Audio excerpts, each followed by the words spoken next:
Hi, John. Hi. If you have any issues, let me know right away, but please don't separate from the group for any reason.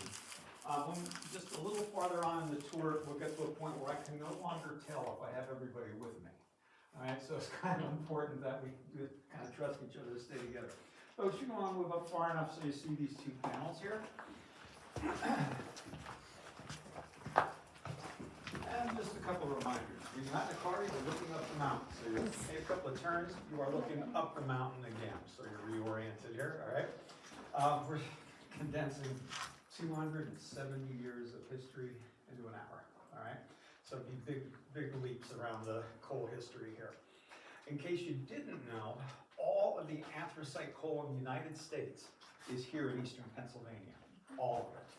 All the rest of the coal mines in this country are a different, lesser quality of coal. This is the good stuff, and we've got it all here in eastern PA. You are in the largest of the fields. This is the northern field. It's about 40 miles long. It's about 8 miles wide at the center, shaped like a crescent moon. Easily found on Google Earth, Google Maps. The mountains perfectly outline the shape of this coal field. I'll tell you why later. And you are... It's the moon mine. You are in the Lackawanna Basin. And in the Lackawanna Basin, there are 7 mineable beds of coal. Underground, they only mine the coal if it's 18 inches thick or greater. They never blast out rock for convenience, rock that is worthless, so they never bothered with that. You are in the Clark seam of coal. This seam is 12 feet thick, and this is it right here. This site's really dirty, so it doesn't look like coal, but you'll see some sparkling clean coal in a few minutes. So this is the high rib. This went out to the surface. Behind you is the low rib. There you can see it's a little cleaner. That went down, goes down underneath the valley, comes up on the mountain on the other side. Each layer of coal here is separated by rock. That's our rock top, and these poor children have officially hit rock bottom. I'll just cleverly dodge them. Mining in this section of the field, corporate mining I should say, began Or I could the just year print it Abe at the Lincoln was floor. elected president, 1860. In 1860, they drove a shaft straight on down so they could get all 7 mineable beds. That shaft has been completely filled in. You came down a slope. There were many slopes driven into the coal fields. This one in particular was a cash cow for this company. The 12-foot seam was exposed to the surface. They didn't have to blast out any rock. It was all coal. Everything that's missing from here was anthracite. This method of mining is still used here in the anthracite fields. There are, at last count, and that keeps changing, at last count there are 3 underground anthracite mines still in operation. All the rest of the anthracite is being surface mining, so strip mining. There are no underground mines in this field. All right, so here in this slope mine, let's pretend that that's the slope you came down. So out there at the surface, there was an outcropping, it was exposed, and they just started digging out the coal. Everything from where you came down there that was missing was coal. When they follow this coal, they follow that coal seam for about 300 feet, that's length, about 300 feet along the seam, turns, switch tracks, and tunnels out to the side. Continue with the slope, another 300 feet, turn, switch track, tunnels off to the side. We're in the 3rd set down. You can run a permanent turn. We're not going to change the course of this tour anytime soon, so you came around some permanent turns. That slope actually continues on down underneath the valley. And we leveled up in one of those side tunnels. These side tunnels are called gangways. They drive in the gangway. Once again, everything removed from here was coal. They lay the track as they go. They prop up their ceiling. These are called the props or the timbers. And when they get in about 40 feet, they started chamber back uphill. When the coal is on a pitch like this, it is always mined downhill. The miners work from the bottom up. So from here, this gangway, they pace off about 40 feet, and then they start blasting out the coal going uphill until they hit the next gangway. It's that simple. Pace off another 40 feet, chamber, 40 feet chamber, and it goes on and on for miles in that direction. It used to go miles in that direction as well, went right across the slope and continued on the other side. Then when they get up about 60 feet into the chamber, they do a cross cut back to the previous chamber, 60 feet cross cut, gradually cutting out what looks like that checkerboard. It doesn't look anything like that, but that is the principle of chamber and pillar mining. The squares represent the pillars that are still here. So here you're looking at the coal seam from the top down. This is the only 3D the county can afford. Take that out, turn it sideways, and slide it in there, and that's how it works. So when you get back up to the surface now and look across that valley, underneath, imagine it's all been hollowed out just like that. Most of the surface above us now is being held up by the coal pillars. That's a pillar behind me, that's a pillar behind you. The props aren't holding up anything. Think of the weight above us. That's a toothpick under an elephant. That won't hold up anything. But they were required every 5 feet. These are an early warning system for the miners. Hopefully, and that is a big hopefully before a cave-in, there'll be what the miners call a squeeze. The rock will start to sag, it'll put pressure on the timbers, and just like holding a stick in your hand and slowly bending it, you get some snapping and crackling before it pops. That's the idea here. Basically, these are we're going to wait for snap, crackle, and get out before the pop. The older miners to the younger miners, if the timbers are talking, the miners are walking. All right. Now, if you hear any kind of crackling from the timbers while we are down here, quickly put your hands up like that until I get to you. All right. Now, the red lines you see up there, those are air stops. You are enjoying 25,000 cubic feet of fresh air a minute while we are in the mine. The oxygen level here now is exactly what it is on the surface, more than it would have been for miners. Without that air, this would be a pretty short tour. Without that air, the tour would end roughly about right here. You'd get about this far, you'd start to feel a little bit dizzy, and your head would start to ache, then your lungs would start to burn, tingle a little bit, then burn, and then you would pass out and suffocate. The gas that builds up here without our fresh air flow, the miners call black damp. They called all the gases a damp of some sort, probably from the German word damp, meaning vapors. To us, it's carbon dioxide. But they were miners, not chemists, all right? So that is heavier than oxygenated air. We shut off our fans, and it starts building up right here.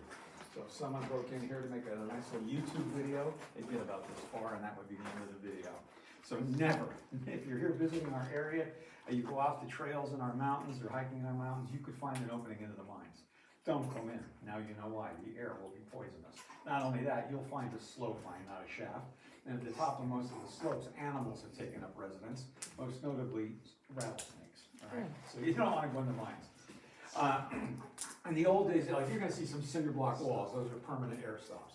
In the old days of mining, they hung a cloth from these called brattice or bradish cloth. That's how they sent the air to the miners. The red line is water. You dig a hole and once it's filled with water. It's that simple. Number one job here was pumping water out of the mines. They stopped pumping, the mines filled up with water. We call that the mine pool. That mine pool underneath us is the size of Cayuga Lake in New York State. In this basin, it began flooding the homes of the town of Old Forge, the basements in the home. That's a neighboring town. We're in Taylor. Old Forge is right next door. So in the Lackawanna River, about 4.5 miles from here, there is a 42-inch borehole driven down into this basin of the pool that is releasing that water into the Lackawanna River, keeping those homes above the level of the water. Unfortunately, that 95 million gallons a day going into that river is highly polluted. It's also ejecting 3 tons of iron. So the river is dead. From the borehole to the Susquehanna, the Lackawanna River is dead. You can see on Google Earth, if they haven't changed the picture, you'll find the dark line that is the river, and then where the borehole is, from there on down, it's an orange line. All that iron is oxidized, rusted in the river, and killed the river. That goes to the Susquehanna. The Susquehanna today is very low. You can see all the orange rocks at the bottom of the Susquehanna. Normally, the Susquehanna has enough flow to mask all that pollution. And then the Susquehanna picks up all the drainage from the abandoned mines on the southern half of this field. All this pollution, even though there's no underground mining here anymore, is still going down to the Chesapeake Bay. We're a major source of pollution. Unless you're from that area, in which case we filter it thoroughly. Any questions while we're here? Yeah. All right, from this point on, I must be in front of the group at all times, okay? Your first stop can be right there between those two orange boards. When you look down there, if you're afraid of heights, you're gonna wanna sneak up to that. You're gonna notice on that side of this gangway, all of a sudden, that coal takes a steep downward pitch. They just follow the coal, they're not blasting on any rock. So remember, the miner worked from the bottom up. Now, when you see that pitch, I think you're gonna be a little startled. I can't see very far because there's an air stop down there, but you'll see what that miner was up against. Now, all the extra work of the climb for him was paid off when he fired the shot. That is so steep that when he blasted the coal, gravity took it all the way down to the gangway. Up here, they had to get it down here other ways, and we'll see those as we go. You can take a look down there, and then just join me. I'll be waiting for you a little further down.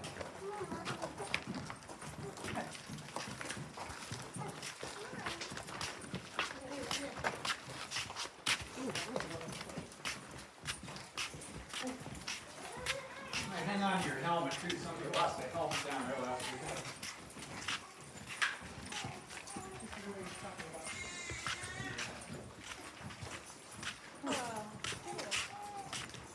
Oh, yep, there's a helmet down there. Yep. Hold your helmet on your head, dude, so it ain't See it, I see it, I found it, I found the lost helmet. Okay, good. Oh. Come this way. I also found a water bottle. Come this way. It's one of those zombies you're talking about. It's like the zombie apocalypse. It's the zombie miner apocalypse. All right, so what looks like nice, neat little hallways on that checkerboard map, this is the reality. These are the chambers. They just follow the coal. Again, this goes up 300 feet. 300 feet up, there's another tunnel going across, another gangway. But all this coal came down to this gangway. All that coal on the other side there went down to the gangway below. That one's flooded. Now, in 1860, this was the Continental Coal Company. Look at the size of these timbers. This miner got paid by the ton, not by the hour. Here, however, the company provided the timber for him. But if he had any help handling these things, he paid that help out of his own pocket. So these guys got pretty strong. So he'll drag that on up there, he'll tack on his wedge, he'll force that into place. I'm oversimplifying a little bit. Until it's tight enough to shimmy up there, or put a rickety old ladder up against that, and he'll have to get up there and bang that wedge as tightly as he can. The tighter these are wedged into place, the more warning he will get that the ceiling is starting to come down. Now, look at this rubble. Just walking on this is like walking on broken dishes 2 or 3 feet deep. Look at the sharp how some of these rocks are. Imagine falling off that ladder or just tripping and falling onto this stuff. That was another danger as well. Now, and also notice how much larger this chamber is than that one on the other side. This is a little something called robbing the pillars. On the way in, the company took the coal that was safe to take. When they got to the end of their property, they turned around and came back out, taking the coal that wasn't safe to take. They've taken too much coal here. Remember, we need these coal pillars to hold all that weight above us. So unfortunately, in those days, the old days of mining, the only housing up there for the miners would be company housing, nothing but little shacks that company rented to the miners. Once this mine was useless, so were those shacks. The companies did not foresee that those little shacks became little patches of towns, and those that grew into some of the towns that we have here now. They did not foresee that. So now, no one gets a mortgage here above the coal field without mine subsidence, cave-in insurance. The last official cave-in that we know of, mine subsidence, was just over a month ago, right up here in Dunmore. Now, as we walk down here, there's an intersection which means a switch track. So be very careful on the switch track. And there's a cleat called a frog that joins it. That's sticking up. And there's a little hole in one of the boards here, so be careful.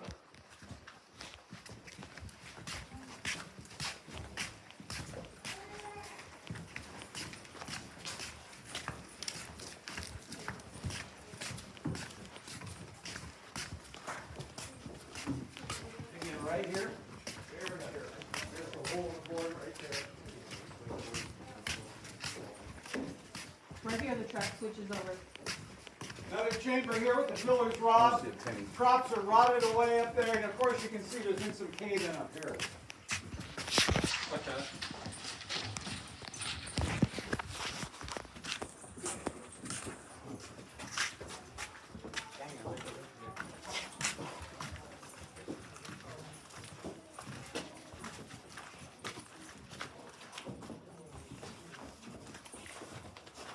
off the bird.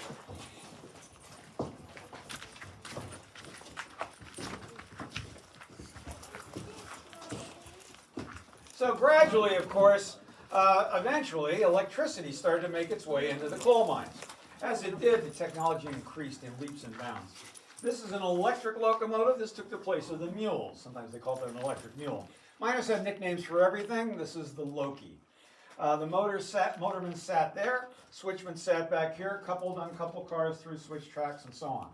Now, you are walking on the Mercedes-Benz of mine floors. This has been leveled for you as best they can, boardwalk put in, as much water diverted away as possible, and ambient lighting for our convenience. The miners were walking over open railroad ties, loose rubble, ankle to shin deep water in some places, with very dim lighting on their heads.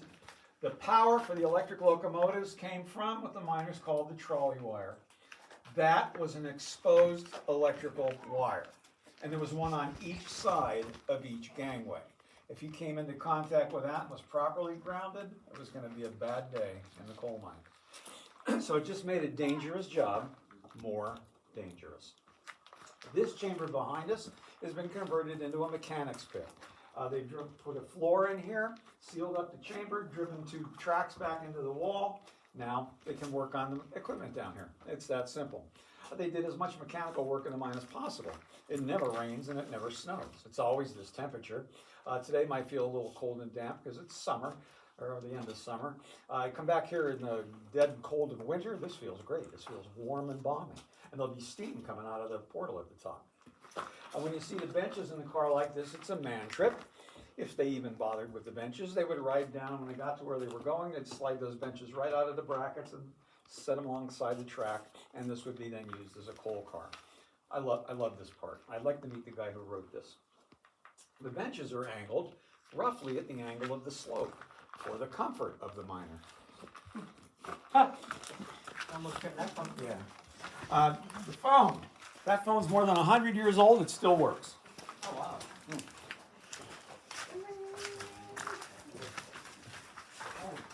Right up to here. This far. Oh, it's beautiful soul. Beautiful.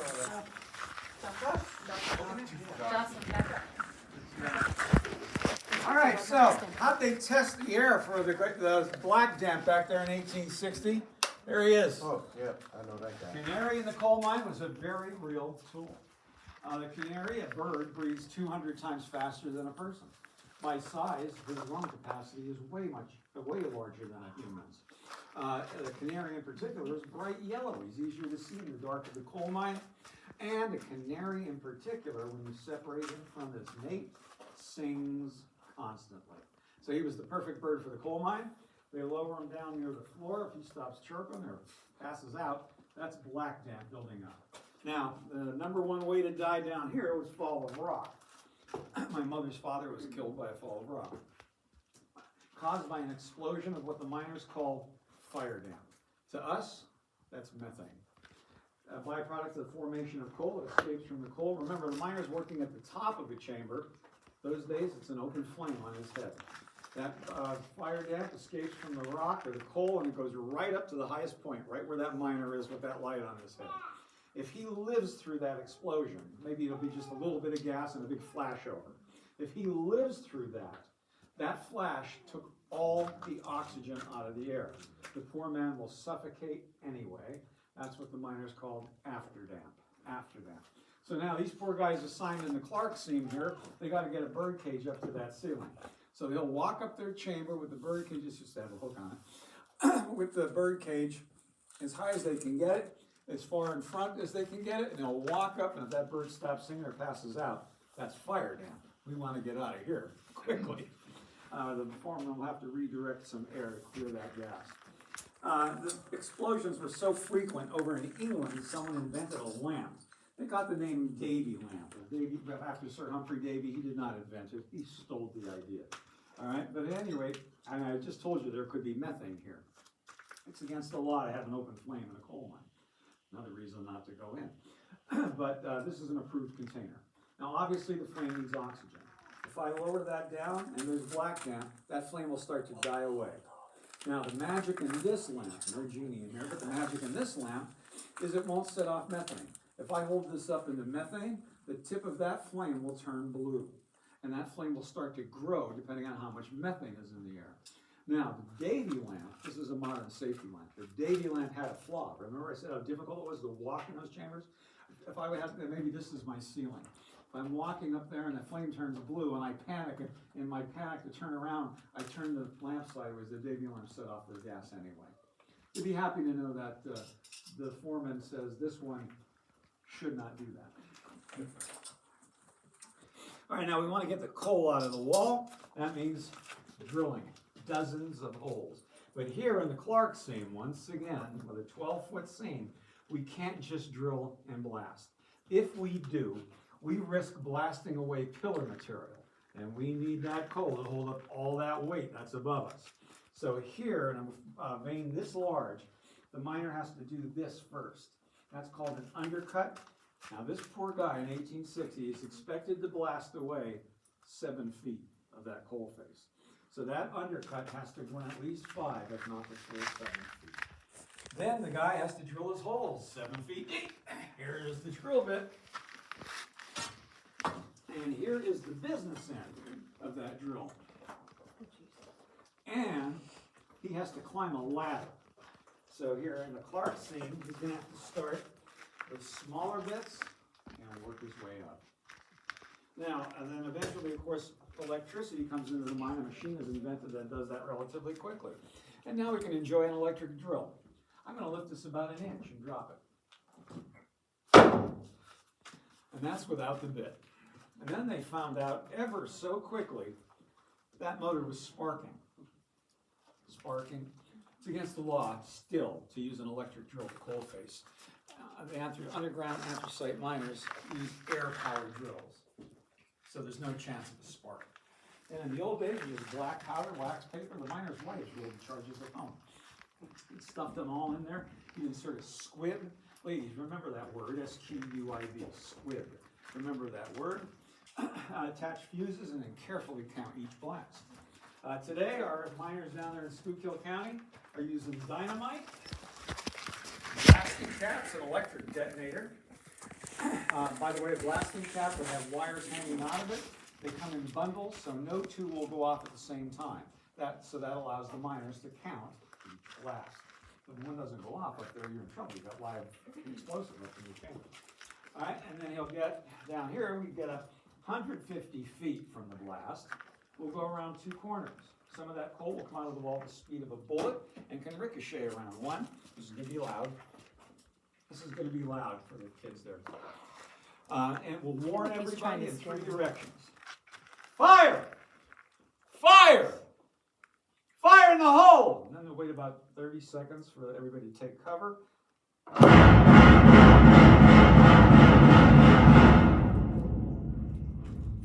How many?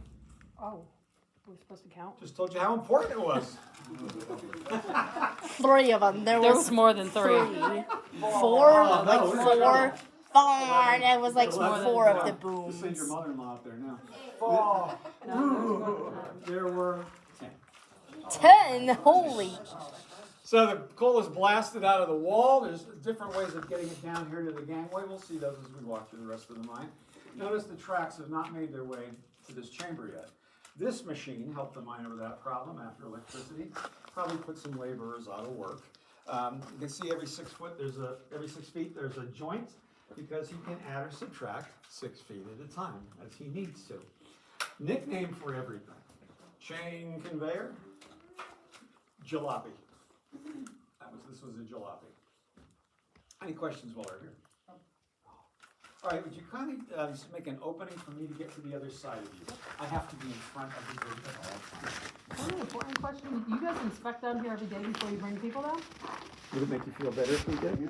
Well, I was just hooked on that snake thing. Yeah, we inspect. I'm looking around, making sure there's no snakes. I don't see no snakes. There's no hissy That boys. was a good question. And so let's see what we've learned so far today. Why would there not be any snakes down here? Can't breathe. Can't breathe. Thank you. they would suffocate. I was still hooked on the snake thing, guys. Fine. I know what can kill a snake. That was honestly an important question in my head. Can a snake kill another snake? Okay, so it wasn't just me like looking around like, where's the snake? No, clearly not that she was thinking about that snake. I'm thinking like, what if we do lose power? Do we lose the generator then? I think So so. we're just in the dark? There's a generator? You got your Cell phone, phone, right? We got your cell phone, right? I did see steps on the way down. Like, we lose power all the time. You switch tracks? Yes. Look at us, we're going to the left now. I wasn't even thinking to count the blast. I was thinking about he said how loud it was. Do not worry, there's probably no zombies down here. Pass it on. Yeah, we already passed the zombies. There might be a ghost or two, but we don't have to worry about the zombies anymore. Watch out for the hole right here in front of my feet. Yeah, watch out for the hole. All right, so we made a little bit of a turn. Every step down this tunnel is now deeper underground. So we start off here about 200 feet. The end of the tunnel will be about 300 feet deep. Notice there's no propping here. This is a rock tunnel where no coal is blasted out. The rock is very stable. This is actually one of the safest places in the mine. And also, remember they never blast out rock for convenience. This was the cheaper way to get to 2 more seams of coal. They don't get their own slope because they're not big enough. So this is how they did it. Now, if you are taller than this, you're gonna have to watch your head walking through here, so be careful. He's picture phobic. I was gonna Russ. send a picture to your mom, buddy. When we get back down. It feels so good to not be able to get contact on yourself. This might be the part where our voices get all echoey.